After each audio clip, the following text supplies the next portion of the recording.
There are moments in history when the world holds its breath, when the hopes of a generation rise in one place and the weight of an empire comes crashing down upon them. In the spring of 1989, in the heart of Beijing, that moment came. It began not with violence, but with silence, the silence of mourning. And from that silence grew one of the most powerful cries for freedom the modern world has ever witnessed.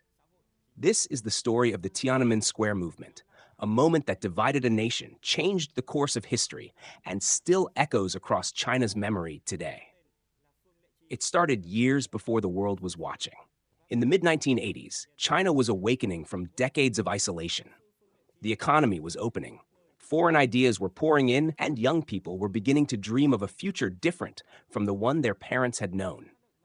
Among them was a new generation of students and scholars who believed that economic reform meant nothing without political reform. At the center of this intellectual awakening was a man named Fang Liji, an astrophysicist who had once studied in America. He spoke not of revolution, but of rights, of freedom of thought, open debate, and academic independence. His lectures swept through campuses like wildfire.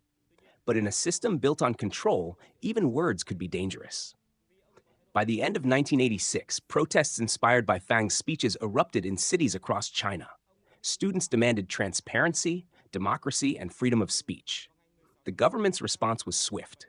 Fang Liji was silenced, the demonstrations suppressed, and the reform-minded party leader Hu Yaobang was forced to resign for being too tolerant. Yet Hu's removal did not erase his legacy. To students, he was a symbol of integrity, a man who had dared to listen.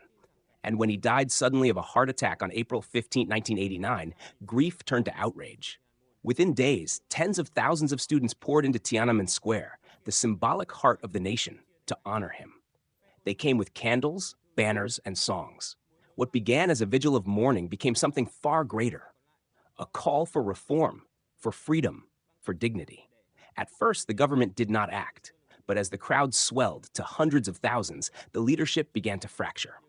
Some saw danger, others saw hope. Zhao Ziyang, the reformist general secretary, urged dialogue and restraint. He believed these young people were not enemies, but the conscience of the nation. But Premier Li Peng, more hardline, saw chaos brewing, a threat to the Communist Party's survival. The two visions could not coexist. As April turned to May, the movement grew beyond imagination. Students organized hunger strikes, journalists joined, and even government workers marched in solidarity. From every corner of China, the young and the hopeful traveled to Beijing.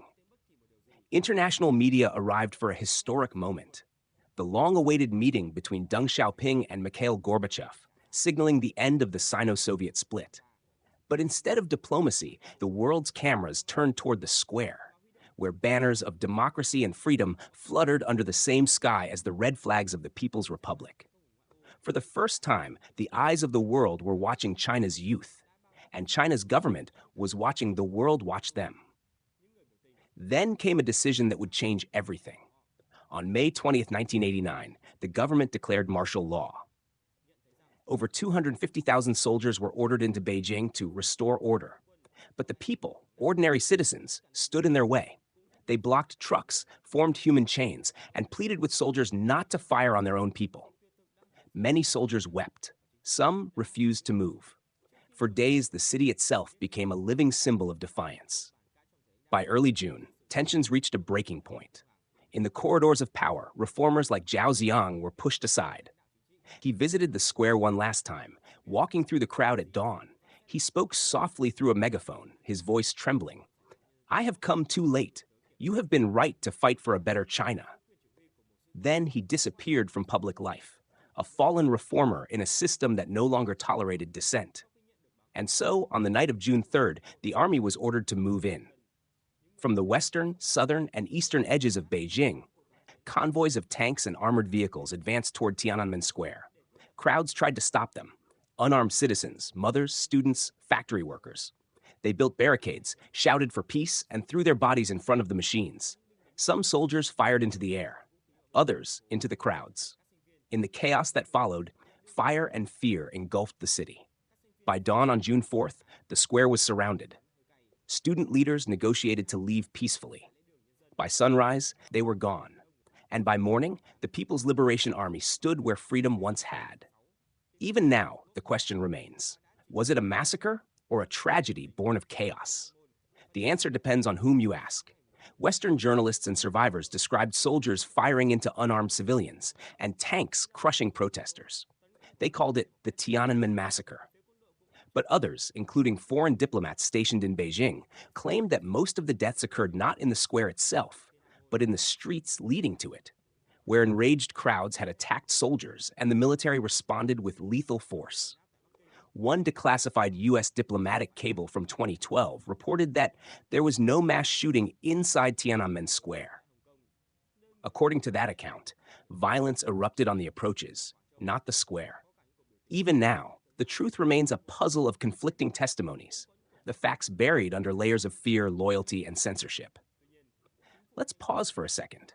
If you had been a commander that night, ordered to restore order, facing thousands of citizens blocking your path, what would you have done? Would you have obeyed your superiors or listened to your conscience? Leave your thoughts below, because this question, the balance between duty and morality, defines every moment of human history. In the aftermath, the government called it a counter-revolutionary riot. The West called it a democracy movement. And between those two words lies the tragedy of Tiananmen, a generation caught between idealism and power. But the story did not end there. In the shadows, Western intelligence agencies began what became known as Operation Yellow Bird, a secret effort to smuggle hundreds of student leaders and intellectuals out of China through Hong Kong. British and American operatives, working with underground networks, helped more than 400 activists escape to safety in the West. They became voices of exile, scholars, writers, advocates, keeping the memory of Tiananmen alive even as the Chinese government erased it from textbooks, media, and history itself. Inside China, silence fell. The word Tiananmen vanished from the press, from classrooms, from search results. For decades, the event could not be discussed, but silence is not the same as forgetting. Even today, every June, people still light candles in Hong Kong's Victoria Park, in Taiwan, and across the world. They gather not to reopen old wounds, but to remind the world that the yearning for freedom, once awakened, never truly dies. Over the years, China has transformed beyond recognition. It rose from the chaos of the 1980s to become an economic superpower. For many Chinese citizens, stability and prosperity replaced the ideals once shouted in the square. And yet, beneath that prosperity, the ghosts of 1989 linger. Some say the movement failed, but others believe it succeeded, not in overthrowing a system, but in forcing it to evolve.